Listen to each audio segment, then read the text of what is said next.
원님을 혼내준 여인. 옛날 영변 어느 마을에 정조가 굳은 여인 길씨가 살았습니다. 아버지는 작은 벼슬을 하였고 길씨는 첩이 낳은 딸이었지요. 부모가 모두 세상을 떠나 삼촌 집에서 살고 있었습니다. 20살이 되었으나 시집을 가지 않고 길쌈과 바느질로 살아가고 있었습니다.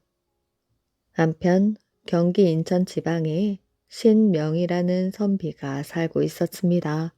그는 어렸을 적 기이한 꿈을 하나 꾸었습니다. 어떤 노인이 대여섯 살쯤 나 보이는 여자아이를 데려오는데 아이의 얼굴에는 입이 11개나 있어 보기에도 놀랍고 괴이하였습니다. 노인이 신명이에게 말하였지요. 이 아이가 나중에 그대 배필이 되어 100년 해로 할 것이니 잘 보아 두어라. 이상하기 그지없는 꿈이었습니다. 신명이는 40이 넘어 아내를 잃었습니다. 그는 항상 마음이 쓸쓸하였지요. 그래서 언제부터 새 사람을 고르려 하였으나 번번이 일이 제대로 되지 않았습니다.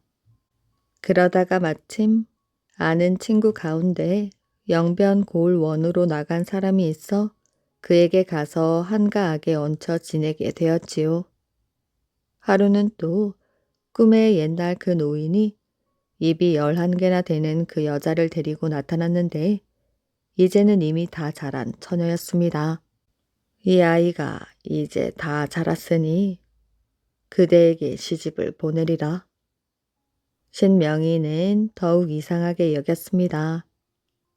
어느 날 관청에 심심하게 앉아있던 신명이는 갑자기 가는 배를 쓸 일이 생겨 아전을 시켜 물색해 보게 하였습니다. 예, 이 고을에 한 처녀가 가는 배를 짜옵는데 고을에서는 극상품으로 치고 있사옵니다. 이번에 짠 것을 이제 배틀에서 내린다하오니 좀 기다리십시오. 얼마 뒤 아전이 가는 배를 가지고 왔는데 가늘고 치밀하여 세상에 보기 드문 것이었습니다. 보는 사람마다 감탄하였지요. 그 여자가 첩의 딸이라는 것을 알자 신명이는 문득 후처로 맞아들일 생각이 들었습니다. 신명이는 여자의 집과 가까이 지내는 고을 사람을 친하게 사귀어 다리를 놓게 하였지요. 신명의 청혼에 여자의 삼촌도 기꺼이 승낙하였습니다. 신명이는 곧 혼인 예물을 갖춰 가지고 그 집으로 찾아갔지요. 여자는 길쌈 솜씨도 정교하거니와 인물 또한 눈이 번쩍 뜨일 만큼 예뻤습니다.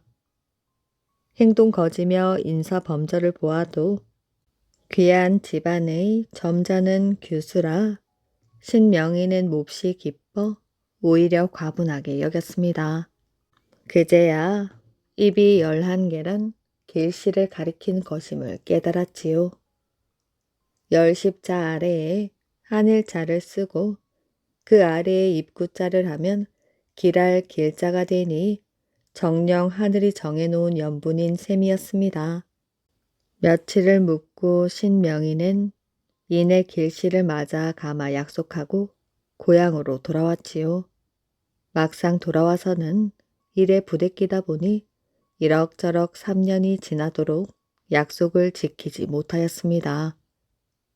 길은 아득히 멀고 소식조차 끊겼으므로 여자의 일가 친척들은 모두 이제는 신명이를 더 믿을 것이 없다고 생각하고 여자를 다른 사람에게 속여서라도 넘겨주려고 몰래 꾀를 꾸몄습니다.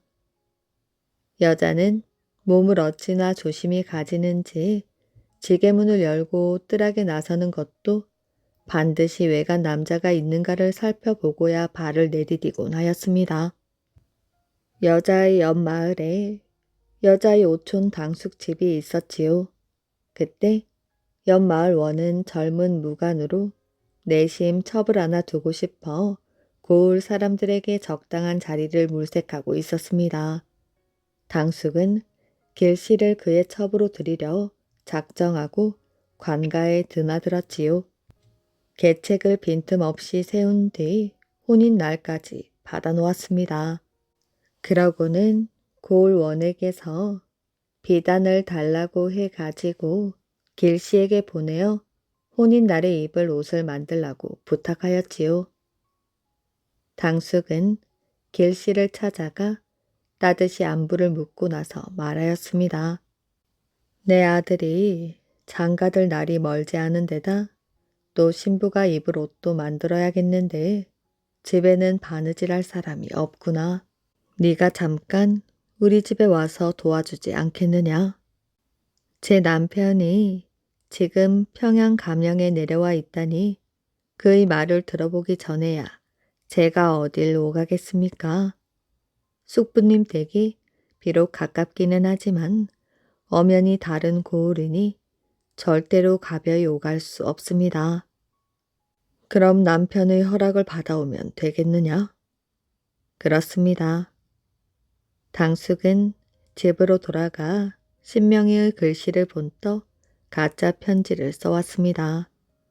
내용인즉 가까운 친척의 일이니 가서 도와주라는 것이었지요. 그때 판서 조관빈이 평안 감사로 부임하였는데 신명희는 그와 인척간 임으로 인사차 평양에 와 있었습니다. 당숙은 신명희가 오래도록 길씨를 찾아오지 않는 것으로 보아 이미 그가 남의 사람으로 되었으려니 여기고 이런 일을 꾸몄던 것입니다. 길씨는 남편의 편지까지 읽고 보니 더는 거절할 수가 없어 당숙의 집으로 갔지요. 며칠간 부엌 일과 바느질을 도맡아 하면서도 그 집 남자들과는 말 한마디 건네는 일 없이 다소곳이 일만 착실히 할 뿐이었습니다.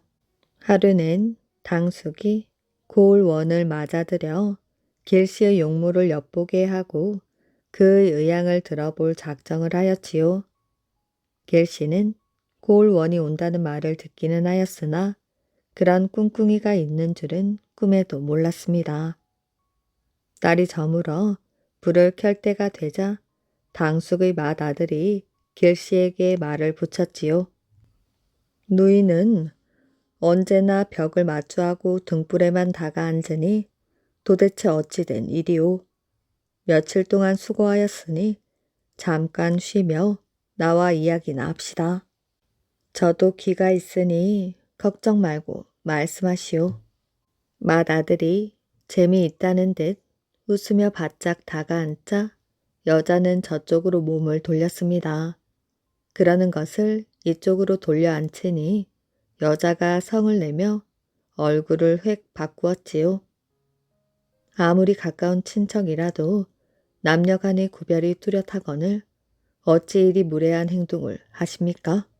이때 고을원은 창틈에 눈을 대고 엿보다가 다행히 그녀의 얼굴을 한번 보고는 기쁨과 놀람을 이기지 못하였습니다. 여자는 노기가 사라지지 않아 문을 밀어젖히고 마루에 나와 분을 사귀고 있었지요. 그런데 창 밖에서 남자의 말소리가 두런두런 들렸습니다. 가만히 들어보니 자기에 관한 이야기가 분명하였지요. 아주 절세길세. 서울 안의 한다하는 미인도 그녀에게 되면 어림도 없겠네. 길씨는 그제야 골월이 온 속내를 알아차렸습니다. 그는 분함이 가슴 가득 차올라 그만 정신을 잃고 엎어졌다가 한참 만에야 일어났지요. 날이 밝자 길씨는 당장 돌아갈 채비를 하였습니다. 당숙은 그제야 사실을 말하며 달래었지요. 그 신생이란 집이 가난한 데다 나이도 많으니 머지않아 저 세상 사람이 될 게 아니냐. 게다가 집도 멀리 있어 한 번 간 뒤로는 소식조차 깜깜하니 너를 버린 것이 분명하지 않느냐. 너는 한창 꽃다운 몸이니 잘 사는 집에 들어가 부귀영화를 누려야지. 이 골원으로 말하면 젊은 무간으로 앞일이 구만리 같은 사람이지. 너 같은 처지엔 바라지도 못할 사람이다. 굳이 마다하고 일생을 그르치려 한단 말이냐. 당숙은 달래기도 하고 위협도 하였습니다. 여자는 그럴수록 분에 치밀어 기상이 서리팔 같아지고 말은 갈수록 앞뒤를 가리지 않았지요. 당숙은 고을원에게 죄를 당하게 될 것이 두려워 아들들을 시켜 길씨를 묶어 억지로 끌어다 곁방에 가두게 하였습니다. 방문에 쇠를 단단히 잠그고 겨우 음식이나 내고 드리게 하였지요. 약속한 날을 기다려 강제로라도 고을원에게 안겨줄 심산이었습니다. 길씨는 방에서 울고 불며 욕을 퍼부을 뿐 음식이라고는 아예 입에 대지도 않았지요. 며칠이 지나가니 얼굴이 초췌해지고 기운이 다 빠졌습니다. 그러다가 길씨는 다른 생각을 하였지요. 저 원수 손에 고스란히 죽느니 차라리 저놈을 죽이고 나도 죽어 원한이나 풀겠다. 그러자면 억지로라도 밥을 먹어 기운을 돋우어야지. 길씨는 갇힐 때 식칼 하나를 허리춤에 감추었으나 누구도 알아차리지 못하였습니다. 그러고는 당숙을 불러 말하였지요. 이제는 힘도 다하였으니 시키는 대로 할 것입니다. 좋은 음식을 주어 굶주림을 달래고 상한 몸을 추세우게 해주면 다행이겠습니다. 당숙은 그날부터 진수성찬을 간뜩 차려 문틈으로 들어보내며 길씨를 달래느라 무진 애를 썼습니다. 이틀 동안 좋은 음식을 먹고 나니 이제는 기운이 났지요. 그날 저녁은 바로 혼인날이었습니다. 고을원이 사랑방에 와 앉았지요. 당숙은 지게 문을 열고 길씨를 불러내었습니다. 길씨는 문 곁에 몸을 붙이고 서 있다가 문이 열리자마자 칼을 빼어 들고 벼락같이 뛰쳐나왔지요. 그러고는 당숙의 맏아들을 맞받아 나가며 칼을 휘둘렀습니다. 맏아들은 소리를 지르며 나가 넘어졌지요. 길씨는 대청이 떠나갈 듯 부르짖고 펄펄 뛰며 남녀노소를 가리지 않고 닥치는 대로 칼로 찍었습니다. 머리가 깨지고 얼굴이 터져 유혈이 낭자하건만 누구 하나 길씨 앞에 나서지 못하였지요. 고을원은 그 모습을 보자 미처 방 안에서 나가지도 못한 채 지게문을 꽁꽁 닫아매고 어쩔 줄을 몰라 벌벌 떨었습니다. 길씨는 툇마루로 뛰어오르더니 닫혀있는 방문을 손으로 밀고 발로 차다가 그래도 열리지 않자 있는 힘을 다 내어 문짝을 모조리 부수어 버렸습니다. 그러고는 방 구석에 틀어 박혀있는 고을원을 손가락으로 가리키며 호령하였지요. 네가 나라의 은혜를 입어 고을원으로 되었으면 힘을 다해 백성들을 돌보아 나라의 은혜에 보답해야 옳은 도리가 아니겠느냐. 그런데 오늘 도리어 잔약한 여인이라고 업신여겨 위세로 겁탈하려더니 네가 무슨 사람이냐. 고을의 흉악한 무리들과 한 짝이 되어가지고 양반집 부녀자를 겁탈하려더니 이는 짐승도 낯을 불킬 일이요. 하늘과 땅도 용납치 못할 일이다. 이제 내 손에 죽더라도 기어이 이 손으로 너를 죽여 가슴에 맺힌 분을 풀 것이야. 꾸짖는 소리가 온 마을을 들었다 놓는 바람에 마을 사람들이 하나둘 몰려들었지요. 앞뒤 사정을 알게 된 사람들은 모두 혀를 차며 탄식하였습니다. 당숙 부자는 숨어서 감히 사람들 앞에 나설 생각을 못하였지요. 고을원은 그저 방 안에 엎드려 머리를 조아리며 애걸할 뿐이었습니다. 실은 부인의 이토록 높은 절개를 모르고 도적에게 속아 이런 죄를 지었으니 내 마땅히 그놈을 죽여 부인에게 사죄하리다. 부인은 부디 용서하시오. 골원은 아전을 꾸짖어 주인을 찾아내게 하였습니다. 당숙이 끌려오자 원은 대뜸 길길이 뛰며 볼기를 매우 치라고 불호령을 내렸지요. 사정없는 매질에 살이 터지고 피가 튀어나왔습니다. 골원은 그제야 겨우 빠져나와 관가로 도망치듯 돌아가고 말았지요.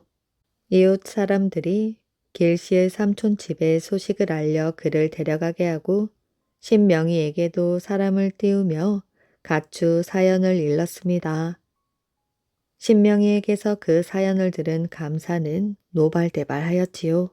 영변 부사는 그 고을원을 즉시 파직시키고 죽을 때까지 벼슬길을 막는 한편 길씨의 당숙 부자를 잡아들여 형장을 되게 친 뒤 외진 섬에 귀양을 보냈습니다.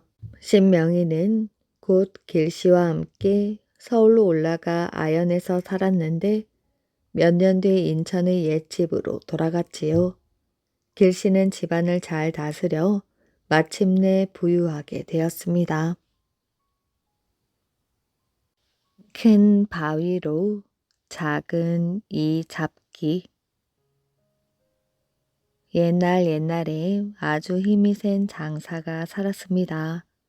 이 장사가 얼마나 힘이 센지 집채만한 바위도 한번 영차하면 번쩍 들어올리고 나무도 한번 얕하면 쑥쑥 뽑았습니다. 그러니 마을에서는 아무도 당할 사람이 없었지요. 그 마을뿐만 아니라 이웃 마을에도 그만큼 힘이 센 사람은 아무도 없었습니다. 이 장사가 제 힘만 믿고 아무 데고 다니면서 뭐든지 제 마음대로 하니 사람들이 모두 슬슬 피해 다니게 되었습니다. 그러니 이 장사는 마을을 떠나 온 나라를 돌아다니며 힘 자랑을 하였지요. 조선 팔도를 다 돌아다니면서 힘 자랑을 하였는데 아무도 이 장사를 이기는 사람이 없었답니다. 그러니 나라 안에서 으뜸 가는 장사가 된 것이지요. 이제는 뭐 더 힘 겨루게 할 데도 없으니 이 장사가 힘자랑도 그만두고 털레털레 고향으로 돌아왔습니다. 돌아오는 길에 마을 앞산 고갯마루에 있는 너럭 바위에 앉아 쉬고 있었지요. 그렇게 쉬다 보니 갑자기 등이 따끔따끔 하였지요. 뭐가 일어나 하고 저고리를 벗어서 옷섭을 헤치고 들여다보니 글쎄 저고리 안에 조그만 이 한 마리가 벌벌 기어다니고 있는 게 아니겠어요? 이놈 조선 팔도에서 으뜸 가는 장사를 몰라보고 감히 나를 물어? 장사는 이를 잡아서 바위 위에 올려놓고 이놈을 어떻게 죽이나 하고 생각하다가 옆에 있는 큰 돌멩이를 집어들었습니다. 그리고 돌멩이로 이를 힘껏 내리쳤지요. 그리고 나서 가만히 들여다보니 이놈의 이가 죽지 않고 돌 부스러기 속에서 벌벌 기어 나오는 게 아니겠어요? 돌멩이라고 하는 것이 울퉁불퉁하여 바위에 힘껏 내리쳐도 그 사이에 틈이 생기게 마련이지요. 에? 이것이 안 죽어? 장사는 분통이 터져서 이번에는 아까보다 훨씬 큰 바위덩이를 집어들었습니다. 집어들고 이가 기어다니는 바위 위에다가 힘껏 내리쳤지요. 그러니 바위덩이가 부서져서 산산조각이 났습니다.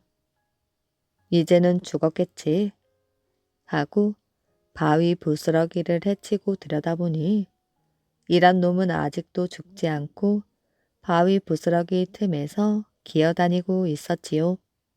이놈이 아직도 안 죽었네. 장사는 그만 약이 오를 대로 올라서 이번에는 옆에 박혀 있는 집채만한 바위를 통째로 뽑아 올렸습니다. 힘껏 들어 올려서 전 먹은 힘까지 다 내어 바위를 매다 꽂았지요. 커다란 바위가 너럭바위 위에 내리꽂히면서 천둥 같은 소리가 났습니다. 이래도 안 죽어 하면서 바위 부서진 것을 드러내고 살펴보니 이놈의 이가 아직도 거기에 벌벌 기어다니고 있었지요. 바위가 크면 클수록 틈도 많을 터이니 그 조그만 이가 죽을 리가 없었습니다. 장사는 분에 오르다 못해 겁이 덜컥 났지요.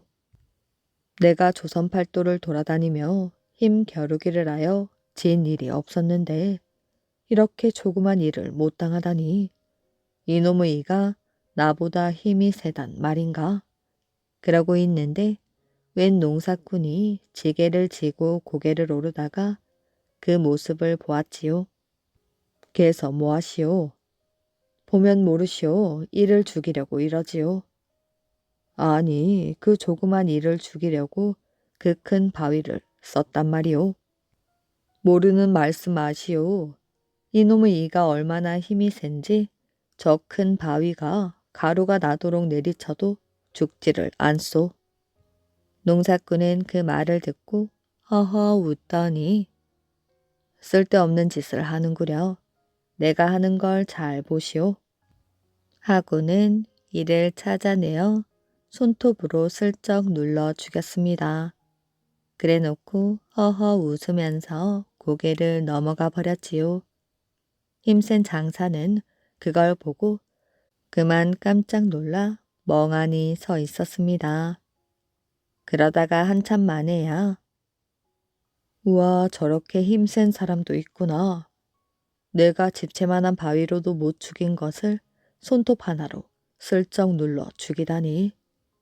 저런 사람도 농사를 짓고 사는데 내 꼴이 이게 뭐람? 장사는 그 길로 마을에 내려가 부지런히 농사를 짓고 살았습니다. 그 뒤로는 절대로 힘자랑을 하지 않았지요. 막내딸의 문소리. 옛날 옛적 어떤 곳에 아버지가 딸 셋을 데리고 살았습니다. 아버지는 부지런히 일을 해서 제법 살림을 일구고 살았지요. 그러니 딸들에게 좋은 옷도 입히고 맛난 음식도 먹일 수 있었습니다. 아버지는 딸들이 과연 그 은혜를 알고나 있는지 그것이 궁금하였지요. 그래서 하루는 딸들을 불러다 놓고 물어보았어요. 얘 큰애야, 너는 누구 복으로 이렇게 잘 먹고 잘 입고 사느냐? 예, 아버지 복인 줄 압니다. 아버지는 아주 마음이 흐뭇해져서 그래야지 하고 좋아하였습니다. 그리고 둘째 딸에게도 물어보았지요. 둘째야, 너는 누구 복으로 잘 먹고 잘 입고 사느냐? 그야 아버지 복으로 이렇게 잘 살지요. 아버지는 둘째 딸의 대답도 마음에 들어서 아무렴 그렇고 말고 하면서 기뻐하였지요. 그리고 막내딸에게도 똑같은 걸 물어보았습니다. 그런데 막내딸은 저는 제 복으로 삽니다. 하지 뭐예요? 아버지는 화가 났지요. 무엇이 어째? 애비 은혜도 모르는 고향 것 같으니라고. 어디 썩 나가서 네 복으로 잘 살아보아라. 그러고는 막내딸을 내쫓아 버렸습니다. 쫓겨난 막내딸은 이리저리 돌아다니다가 산속으로 들어갔지요. 산속에서 한참 헤매다 보니 마침 다 쓰러져 가는 오막살이가 있었습니다. 다리도 아프고 배도 고프고 하여 그 집으로 들어갔지요. 들어가 보니 머리가 하얀 할머니와 떡거머리 총각이 살고 있었습니다. 총각은 산속에서 숯을 구워 팔아먹고 살고 있었지요. 숯을 굽는 총각이라서 온 몸이 새까맸습니다. 부엌에 가보니 꼴이 말이 아니었어요. 깨진 솥에다가 잎 빠진 사발과 몽땅 숟가락이 부뚜하게 뒹굴었지요. 불쌍한 사람들이구나. 내가 좀 도와주어야겠다. 막내딸은 솥을 깨끗이 씻은 다음 밥을 짓고 산 나무를 뜯어 반찬을 만들어 가지고 방에 들어갔습니다. 할머니와 총각은 오랜만에 만난 밥을 먹어보는지 허겁지겁 밥을 먹었지요. 할머니는 밥을 다 먹고 나더니 막내딸 손을 잡고 놓지를 않았습니다. 섹시 같은 사람이 우리 며느리가 되면 얼마나 좋을꼬. 저도 마땅히 갈 곳이 없습니다. 그렇게 하지요. 이렇게 해서 막내딸은 숙구이 총각 아내가 되었습니다. 산속에 살려니 고생이 이만저만이 아니었지만 꾹 참고 살고 있었습니다. 밥 짓고 빨래하고 틈틈이 산 밭도 갈면서 부지런히 일했답니다. 하루는 남편을 따라 쑥가마에 가 보았는데 쑥가마가 온통 번쩍번쩍 하였습니다. 가마를 쌓은 돌에서 여기저기 번쩍번쩍 빛이 나고 있었지요. 가만히 보니 그게 돌이 아니고 금 덩어리였습니다. 그런데도 남편은 그게 금인지도 몰랐지요. 평생 산속에만 살았으니 돌인지 금인지 알 턱이 없었습니다. 섹시는 숯 가마에서 금덩이를 하나 빼가지고 집으로 돌아왔지요. 다음날 아침 남편에게 금 덩어리를 내주면서 말하였습니다. 오늘 장에 가서 이걸 팔아오세요. 그런 누런 돌멩이를 누가 사겠소? 글쎄 그런 걱정 말고 팔아오기나 하세요. 값이 얼마냐고 묻거든 그저 제 값만 쳐달라고 하세요. 남편이 장에 가서 금 덩어리를 내놓으니 사람들 입이 딱 벌어졌습니다. 워낙 값진 것이라 모두들 구경만 하고 아무도 사겠다는 사람이 없었지요. 날이 저물 무렵이 되어서야 한 사람이 와서 보고는 값을 얼마나 받겠느냐고 물었습니다. 그저 제 값만 쳐 주십시오. 1000냥이면 되겠소. 뭐라고요? 하도 많은 값을 불러서 깜짝 놀라 되물었는데 저쪽에서는 너무 적어서 그러나 보다 하고 값을 더 불렀습니다. 그럼 2000냥? 예. 그럼 3000냥? 뭐라고요? 그럼 5000냥? 예. 그럼 10,000냥? 더는 안 돼요. 어안이 벙벙해서 돈을 받았지요. 이렇게 해서 남편이 돈을 아주 많이 벌어왔습니다. 그 돈으로 논도 사고 밭도 샀지요. 얼마 뒤 또 금 덩어리를 팔아 소도 사고 말도 사고 또 하나 팔아서 고래등 같은 기와집도 지었습니다. 이제는 아주 큰 부자가 되어서 살았지요. 이렇게 잘 살다 보니 섹시가 아버지 생각이 났습니다. 그래서 고향으로 가보았지요. 그런데 집은 벌써 다른 사람에게 팔리고 아버지는 어디로 갔는지 없었습니다. 아버지는 첫째 딸과 둘째 딸을 시집 보내고 혼자 살다가 떠난 것입니다. 두 딸을 시집 보내느라 살림 미천이 동이 났지요. 그런데 두 딸네 집에 가보아도 반겨주지 않으니 혼자서 집을 나가버린 것입니다. 비렁뱅이가 되어서 여기저기 빌어먹으며 돌아다니는 신세가 되었지요. 막내딸은 아버지를 찾으려고 대문을 새로 달았습니다. 재주 많은 목수를 불러다가 대문을 새로 달되 열어도 자웅, 닫아도 자웅 소리가 나게 달아주세요. 하고 부탁하였지요. 이 막내딸 이름이 자웅이었습니다. 재주 많은 목수가 대문을 다는데 석 달 열흘이 걸렸습니다. 자웅 소리가 나게 단련이 그랬지요. 그래 놓고 비렁뱅이가 동냥을 오면 잘 주었습니다. 곡식도 주고 돈도 주고 밥도 주고 아주 잘 주었지요. 그러니 온 사방에 소문이 쫙 퍼졌습니다. 아무데 아무 집에 가면 동냥을 아주 잘 준다고 소문이 퍼진 것이지요. 그렇게 되니 세상 비렁뱅이란 비렁뱅이는 모두 모여들었습니다. 하루는 웬 늙은 비렁뱅이가 왔는데 동냥을 주려고 문을 여니 이 사람이 깜짝 놀랐지요. 다른 비렁뱅이는 자웅 소리를 들어도 그만이었는데 이 사람은 깜짝 놀랐습니다. 이상하다 하고 중얼거렸지요. 무엇이 그리 이상합니까? 대문 소리가 우리 막내딸 이름 소리하고 똑같아서 그러오. 그제서야 아버지가 온 걸 알고 막내딸이 아버지, 이제야 찾았군요 하고 달려가 얼싸 안았습니다. 얘야, 너를 볼 면목이 없구나. 아버지는 부끄러워 낯을 붉혔습니다. 그렇지만 딸은 괜찮아요 아버지, 이것도 다 제 복인걸요 하였습니다.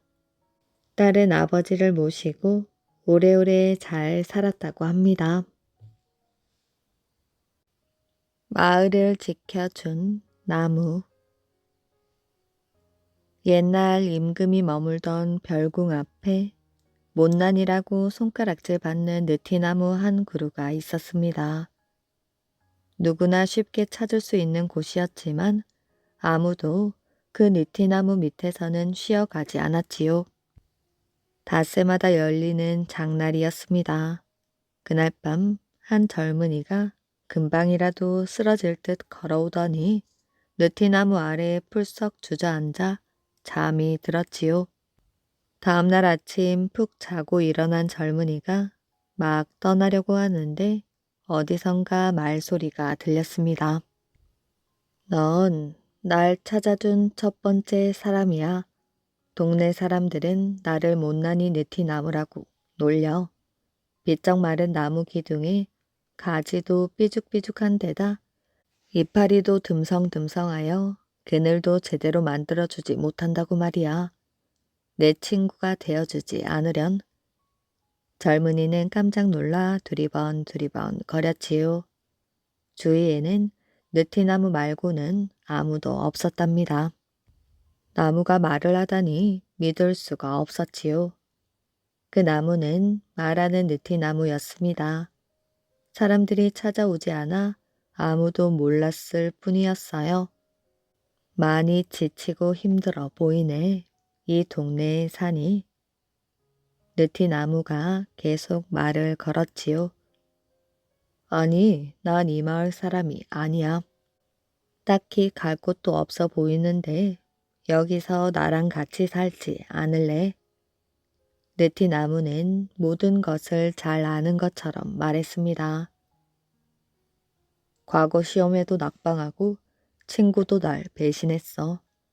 이젠 집에 돌아갈 돈도 없어서 떠돌아다니는 신세지. 갈 곳도 잘 곳도 없어. 젊은이는 자기도 모르게 느티나무와 이야기를 했습니다. 딱히 갈 곳도 없는 젊은이는 느티나무 아래에서 살기로 결심하였지요. 하루 이틀 지내다 보니 느티나무 아래에서 먹는 것, 자는 것, 공부하는 것이 모두 좋았습니다. 못난이 느티나무는 길게 가지를 늘어뜨려 젊은이를 감싸 안아 보살펴 주기까지 했지요. 둘 사이에는 두터운 정이 새록새록 쌓여갔습니다. 그해 여름 비는 오지 않고 찜통 같은 무더위가 몇 날 며칠 계속되었지요. 논 바닥은 쩍쩍 갈라지고 계곡물도 바짝 말랐습니다. 백성들의 고통이 깊어 갈수록 임금도 걱정이 이만저만이 아니었어요. 몇 번을 거듭하여 비를 내려달라고 기우제를 지냈지만 비는커녕 날은 점점 더 뜨거워졌습니다. 임금은 밥도 먹지 않고 잠도 제대로 자지 않으며 걱정을 하였지요.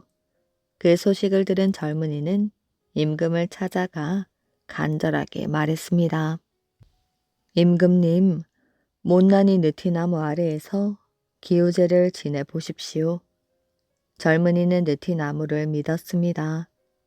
임금은 비만 온다면 무엇이든 하고 싶었지요. 그래서 젊은이의 말을 믿어보기로 하였습니다. 임금은 못난이 느티나무 아래에서 모든 마을 사람들과 함께 기우제를 지냈습니다.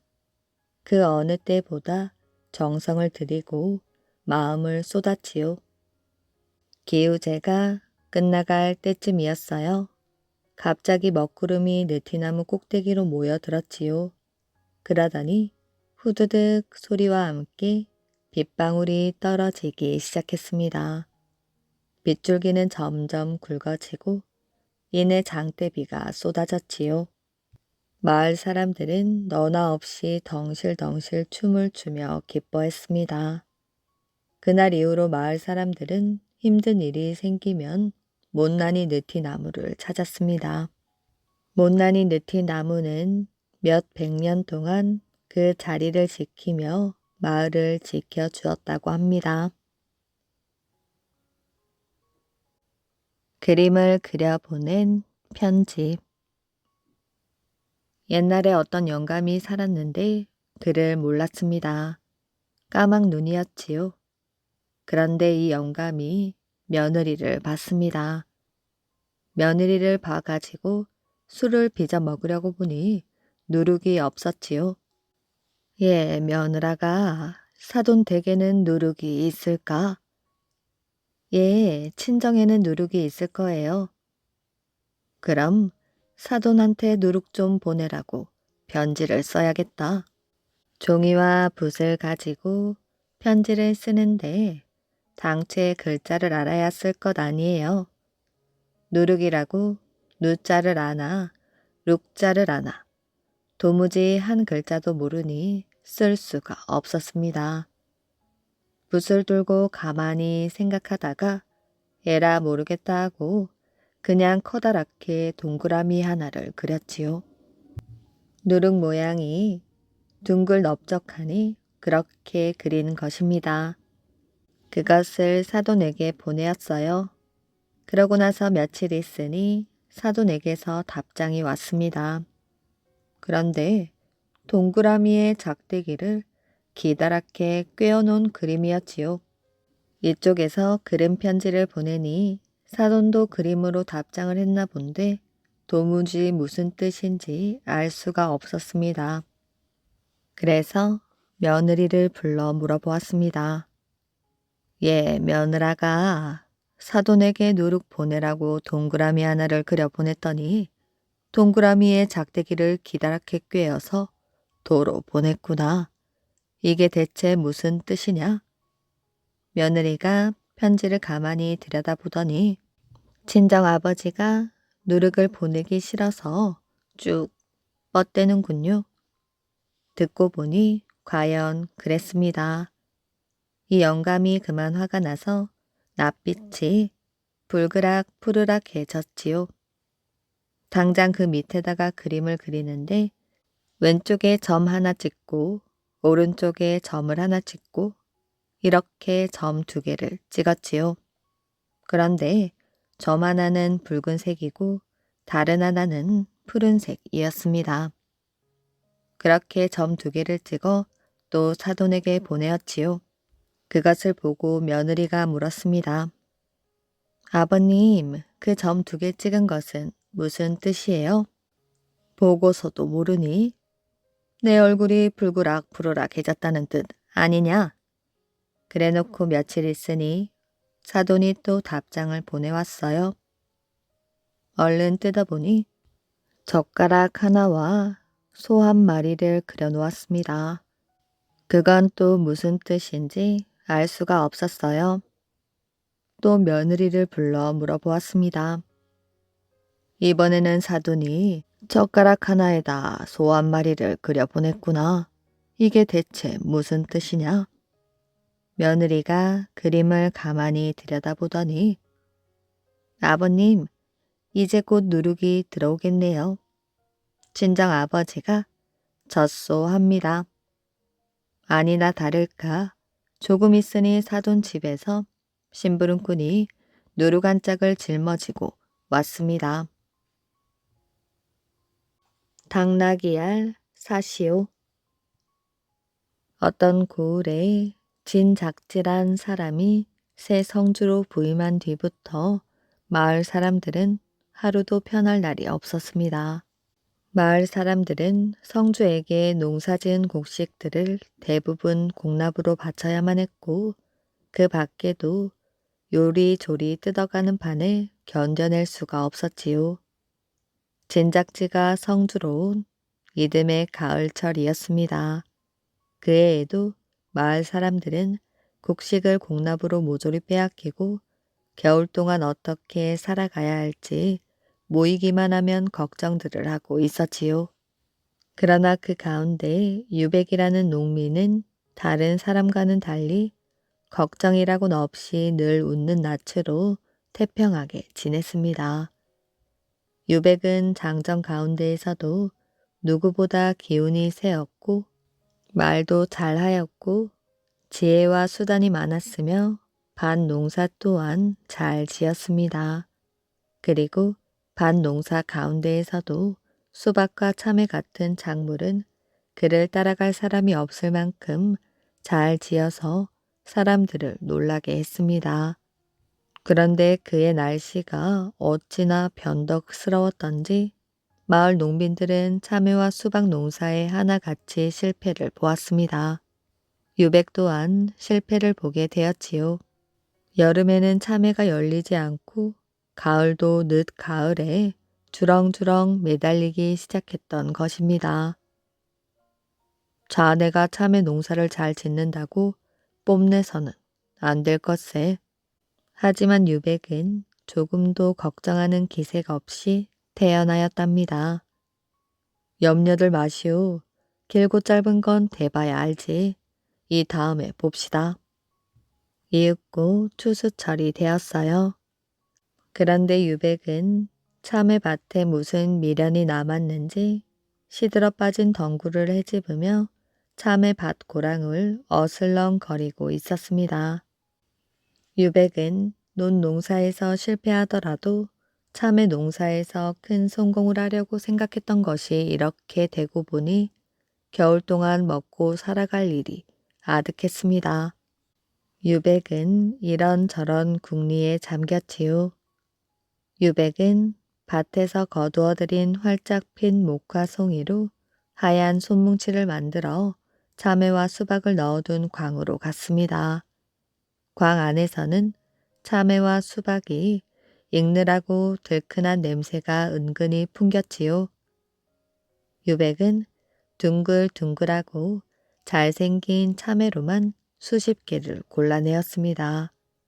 그리고 참외 몸뚱이에 참기름을 칠한 뒤 하얀 새솜으로 참외 몽뚱이가 보이지 않도록 얌전하게 싸서 괴짝에 차곡차곡 쟁여 넣었습니다. 아니 여보, 그까짓 개똥 참외는 괴짝에 짊어지고 나가 뭘 하려고요? 엉뚱한 짓도 잘 하셔요. 유백이 진작지가 사는 마을에 들어섰을 때에는 어둑어둑한 저녁이었습니다. 유백은 진작진의 집 사랑방을 지나가면서 큰 소리로 외쳤지요. 당나귀 알 사시오. 당나귀 알. 때마침 진작진은 저녁상을 물리고 사랑방에 앉아 있었는데 이상한 장사칠 소리에 귀가 솔깃해졌습니다. 진작지는 하인에게 당나귀 알 장수를 불러오라고 명령하였지요. 내 평생 처음 듣는 것이로구나. 당나귀가 알을 낳는 짐승인가? 예, 소인의 집에서는 당나귀를 키우는데 당나귀가 알을 낳습니다. 그래? 그럼 어디 보자. 예, 그런데 먼저 성주님께 여쭐 말씀이 있습니다. 다름 아니라 이 당나귀 알은 대낮에 햇빛을 보여서도 안 되고 밤에도 밝은 불빛 아래에서 보아서는 안 됩니다. 그러면 당나귀 알이 부화되더라도 장님 당나귀가 되지요. 그래서 어둑어둑한 데에서 보셔야 합니다. 유백은 시치미를 떼고 이렇게 속여 넘겼습니다. 유백은 하얀 솜으로 싼 당나귀 알 한 개를 가만히 끄집어내어 진작지에게 보였습니다. 진작지는 당나귀 알을 받아가지고 요리조리 만져보다가 어찌 당나귀 알에서 기름 냄새가 나는 것이야? 하고 의심스럽다는 듯이 물었습니다. 예, 당나귀 알이 거의 부화할 때가 되면 참기름 냄새를 풍깁니다. 어떤 놈은 참외처럼 들큼한 냄새도 나지요. 그놈은 암 당나귀입니다.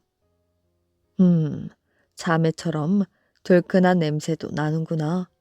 그래, 이거 한 알에 얼마씩이냐? 한 알에 10단냥씩 받았습니다마는 성주님께서 사신다면 12냥씩만 주십시오. 사흘만 지나면 훌륭한 당나귀 새끼들이 나올 알들입니다. 12냥? 너무 비싸군. 그저 한 알에 10냥씩에 팔고 가거라. 진작지는 거의 강압적으로 명령하였습니다. 유백은 돈을 받아 가지고 나오면서 몇 가지 주의할 것까지 알려주었지요. 당나귀 알은 절대로 집에서는 부화되는 게 아니니 집에 둘 생각은 말고 오늘 밤에라도 당장 사람 사는 집과 떨어진 산 골짜기나 산 기슭에 묻어도 돼. 너무 얕게 묻지도 말고 너무 깊게 묻지도 말 것. 이렇게 묻어두면 2, 3일이면 알이 깨는데 반드시 밤중에 가서 먼 발치에서 보다가 알에서 깨어나오면 쫓아가서 잡아와야 한다고 주의를 주고 당나귀 알 값을 받아 가지고 돌아왔습니다. 성주는 큰 횡재를 했다고 생각했습니다.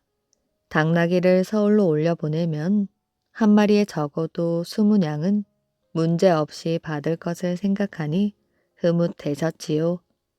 성주 진작지는 그날 밤 당장 당나귀 알을 남모르게 소나무 숲이 무성한 산 기슭에 가지런히 묻어두었습니다. 하루가 지난 다음 날 진작지는 혼자서 당나귀 알을 묻은 뒷산으로 올라갔지요.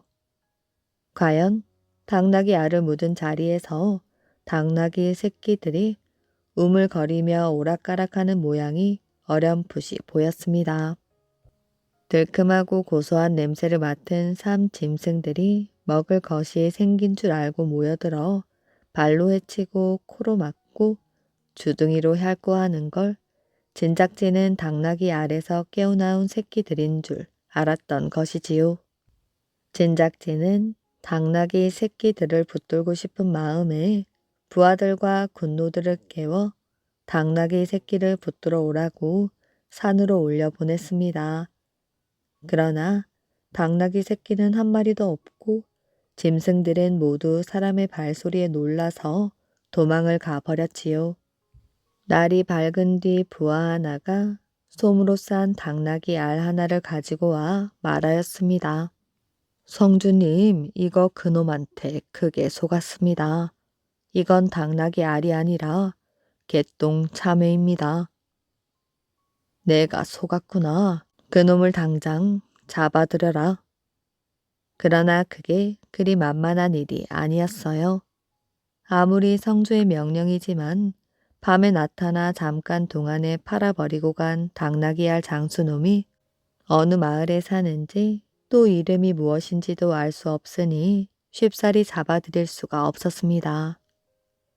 한편 유백은 돈 짐을 지고 돌아오면서 사람들에게 돈을 나누어 주어 겨울한철 굶주리는 집이 없게 해야겠다고 생각했습니다. 마을에 돌아온 유백은 즉시 돈을 이웃 사람들에게 모두 나누어 주었지요. 며칠 뒤 마을에서는 갑자기 걱정거리가 생겼습니다. 성주 진작지가 당나귀 알 장수를 잡으라고 명령을 내려 포졸들이 참외 농사를 지은 사람들을 붙들어 간다는 소문이 들렸기 때문이지요.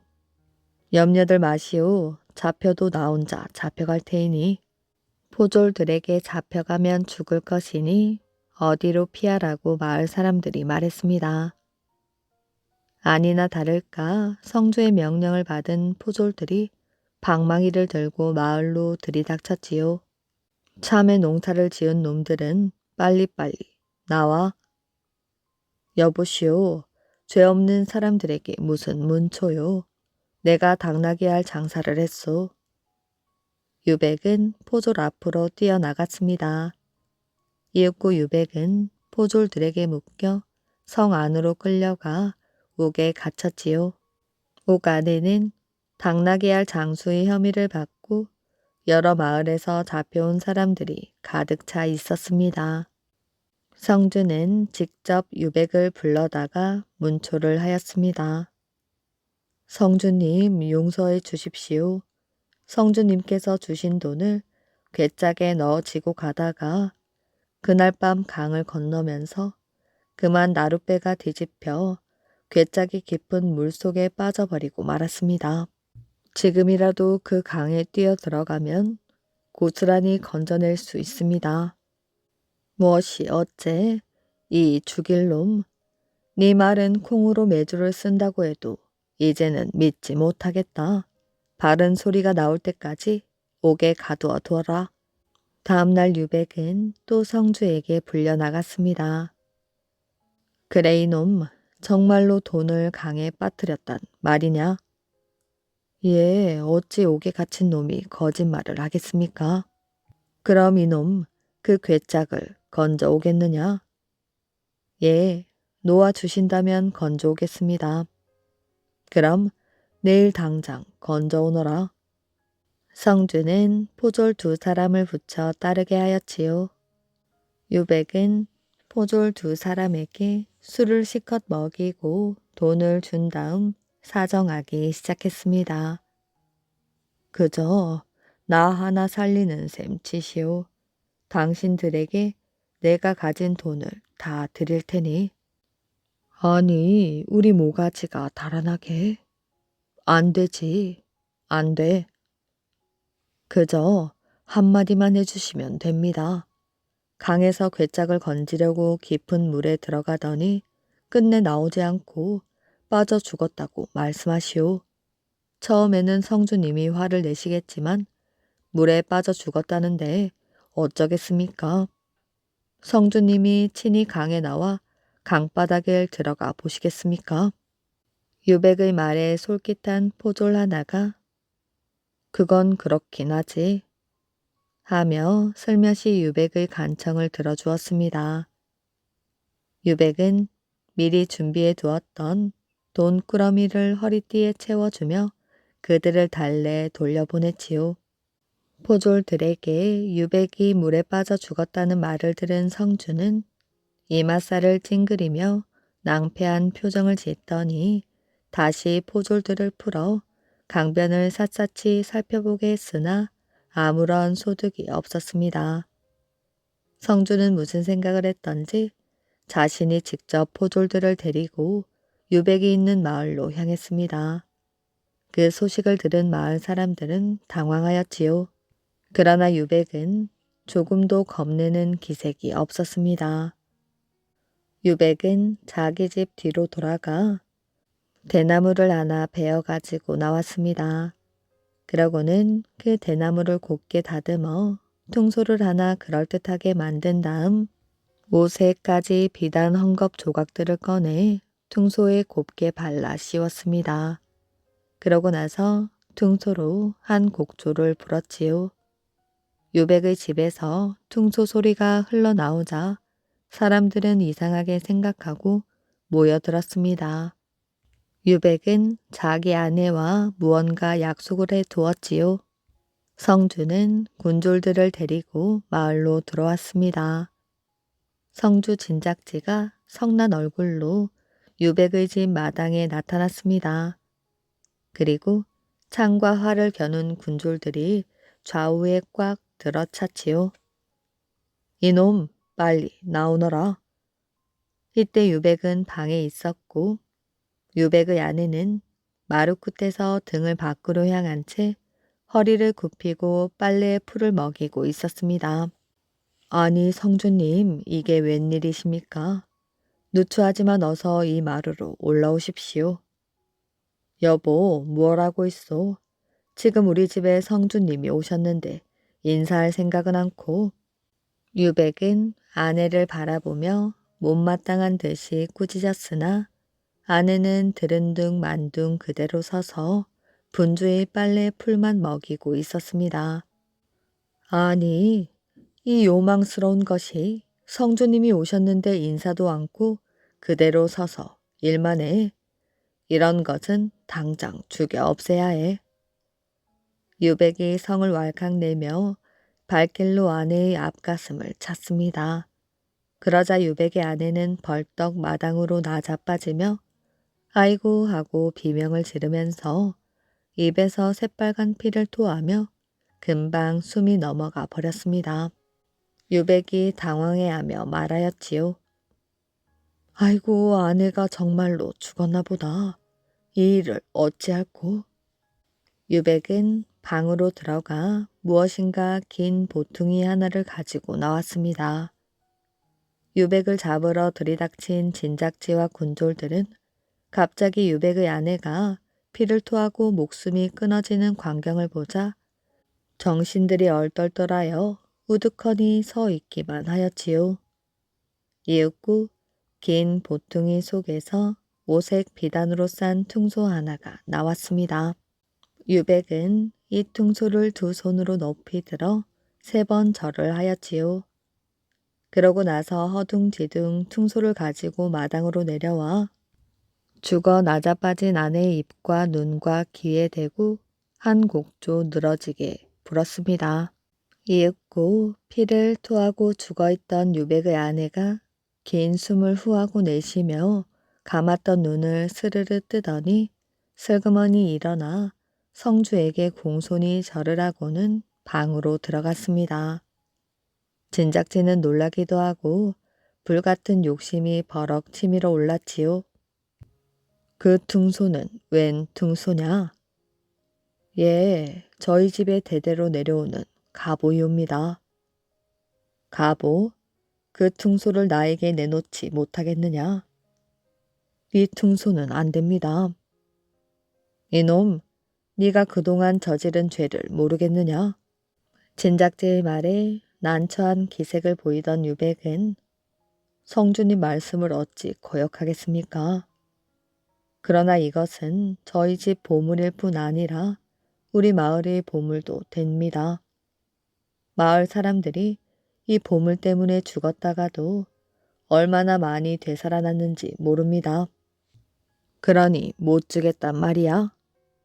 유백은 어쩔 수 없다는 듯 퉁소를 싸고 또 싸고는 눈물을 흘리면서 진작지에게 바쳤습니다.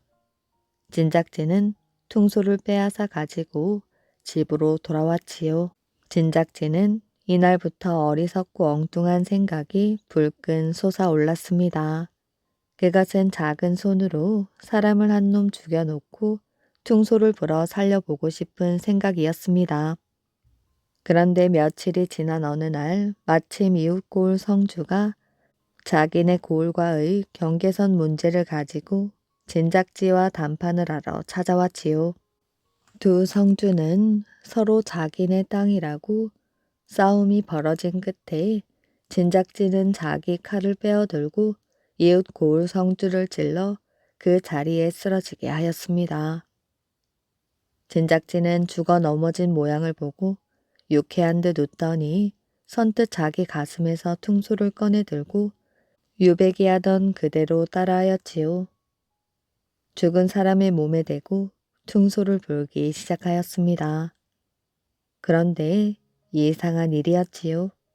아무리 퉁소를 불고 불어도 죽어 넘어진 이윽고을 성주는 다시 살아나지 않았습니다. 진작지는 몸이 떨리기 시작하였지요. 아니, 이 퉁소가 또 말을 안 듣는구나. 내가 이놈에게 또 속은 게 아닐까? 진작지는 사람을 죽인 죄로 포승에 묶여 서울로 보내진 뒤 살인 죄수의 벌을 받았다고 합니다. 금강산의 다른 세상. 옛날에 홍초라는 사람이 살았습니다. 한 번은 금강산에 놀러 갔다가 외금강에서 어디론가 혼자 바삐 가는 스님을 만났지요. 어디로 가느냐고 물으니 스님은 내가 사는 곳은 여기서 아주 멀답니다. 하였지요. 홍초가 따라가려 하자 스님이 거절하였습니다. 그곳은 다리가 여간 든든하지 않고서는 못 가는 데라오. 홍초는 굳이 같이 갈 것을 청하였지요. 스님은 한참 아래 위를 훑어보더니 말하였습니다. 그만하면 갈 수 있겠소. 둘은 마침내 동행하게 되었지요. 오솔길을 따라서 몇 리를 걸었는지 모릅니다. 험한 봉우리를 하나 넘으니 바로 모래산 밑이 있었지요. 여기 모래는 무르기 짝이 없어 조금만 발을 더디 놀려도 무릎까지 빠집니다. 그러나 내가 걷는 것처럼 자주 발을 놀리기만 하면 걱정할 것 없소.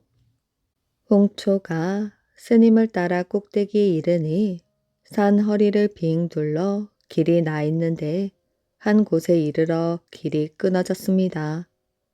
아래는 보기만 해도 머리끝이 쭈뼛해지는 깎아지른 듯한 골짜기이고 맞은편 언덕은 한 발 남짓 떨어져 있었지요. 스님은 힘들이지 않고 그 언덕으로 훌쩍 뛰어 건너갔습니다. 스님을 따라갈 방도가 없었지요. 스님은 언덕에 몸을 지탱하고 손을 내밀어 홍초에게 자기에게 건너 뛰어오라고 하였습니다. 홍초가 그의 말대로 하자 스님은 선뜻 안아 언덕에 올려놓는 것이었어요. 또 구불구불한 오솔길을 따라 어떤 곳에 이르렀습니다. 그곳은 별 세상이었지요. 경치도 기이하고 절묘하거니와 땅도 기름이 철철 흐르는 듯 하였습니다. 수십 채 집들에는 모두 스님들이 살고 있었는데 커다란 집들이 처마를 나란히 하고 있었습니다. 맑은 시냇물이 흐르고 골 안에는 배나무가 들어차 있었지요. 집집마다 배를 쌓아놓고 사는 사람마다 부러운 것 없이 살고 있었습니다. 외지 손님이 왔다고 홍초를 몹시 반기며 서로 돌아가면서 극진히 대접하였지요. 한 달 정도 지나 홍초가 돌아가려고 오던 길을 찾으니 올 수는 있었지만 그 길로 다시 갈 수는 없었습니다. 스님이 말하였어요. 이곳에도 길이 있으니 나갈 수 있소이다. 그러더니 곧 멍석자리 2개를 엮었습니다.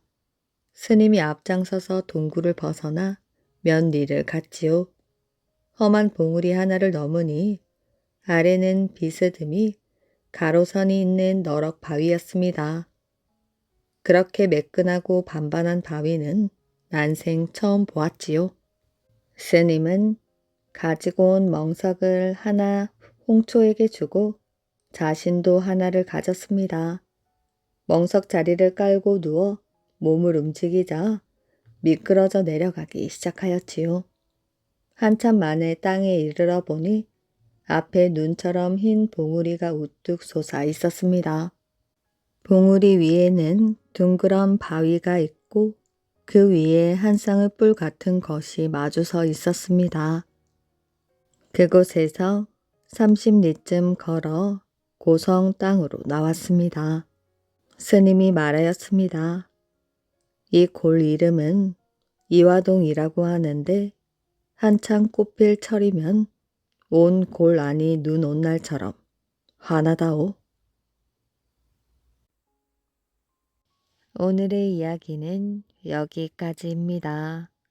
이야기 재밌게 잘 들으셨나요? 오늘도 편안한 밤 되시길 바랍니다.